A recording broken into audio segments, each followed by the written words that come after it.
95-96లో నేను సీఎం అయినప్పటికీ 650 బెడ్లు ఉన్నాయి మొత్తం రాష్ట్రం అంతా. మెడికల్ సీట్స్ 650 ఉన్నాయి. నేను వస్తానే 7 మెడికల్కి ఇచ్చి 750 యాడ్ చేశాం. తర్వాత వచ్చిన వాళ్ళందరూ కలిసి 9 వరకు ఇంకొక 450 యాడ్ చేశారు. ఆ తర్వాత నేను వస్తానే మళ్ళీ 1187 యాడ్ చేశాను. మళ్ళీ 19-20కి 2114 సీట్స్ యాడ్ అయినాయా, వరుస క్యుములేటివ్. అక్కడి నుంచి 300 మాత్రం 19-20 మన పీరియడ్ వచ్చినప్పుడు ఇంకొక 14-19లో 450 సీట్లు యాడ్ అయినాయి. 95 2004 780 సీట్లు యాడ్ అయినాయి. అంతవరకు 650 ఉన్నాయి. అదే మరిగా 19-24 557 సీట్లు మాత్రం యాడ్ అయినాయి. మళ్ళీ 24 నుంచి 50 సీట్లు యాడ్ చేశాం. అంటే నేను సీఎంగా ఉన్నప్పుడు 1282 సీట్లు యాడ్ చేశాం. తర్వాత వచ్చినట్టన్ని 557 సీట్లు. నాకు అప్పుడు పెద్ద రాష్ట్రం అంతా పెద్ద గొడవ. మెడికల్ కాలేజీలు గవర్నమెంట్ పెట్టాలంటే మన దగ్గర రిసోర్సెస్ తక్కువ ఉన్నాయి. ఆ రోజు నేను జిల్లాకు ఒక మెడికల్ కాలేజ్ ఇస్తాను కమిట్ అయ్యాను. కాలేజీలు పెట్టకుండా వదిలేయడమా, కాలేజీలు పెట్టడమా?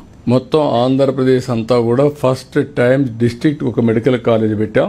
దాంతో గేమ్ చేంజర్. నేను ఇచ్చిన హామీ కూడా ఆ రోజుట్లో మీరు గుర్తుపెట్టుకోవాలి.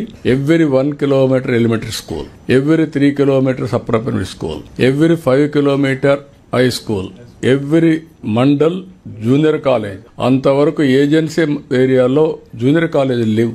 All junior colleges combined Andhra Pradesh వచ్చింది. అప్పట్లోనే అన్నింటి దగ్గర వచ్చింది. Every revenue division engineering college, every district medical college. అక్కడి నుంచి స్టార్ట్ అయ్యాం. ఇప్పుడు వీళ్ళు చెప్పేది ఏం మాట్లాడుతున్నారంటే 10 మెడికల్ కాలేజీలు ఇచ్చామని.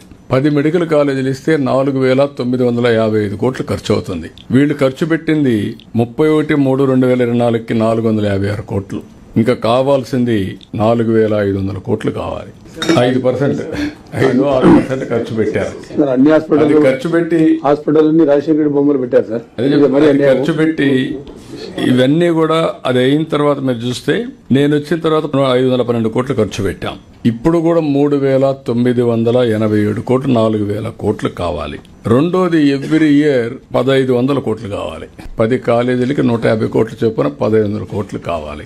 1,500 కోట్లు ఎవ్రీ ఇయర్ ప్లస్ ఇప్పుడు 5,000 కోట్లు అంటే 2,000 కోట్ల రూపాయలు, ఒక 4,000 కోట్లు ఖర్చు పెట్టాలి.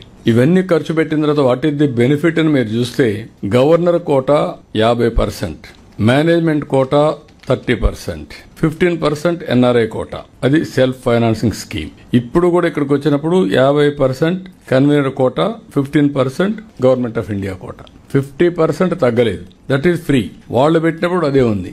Seats are same. Government additional expenditure పెట్టాలి. రెండోది పీపీపీ మోడల్.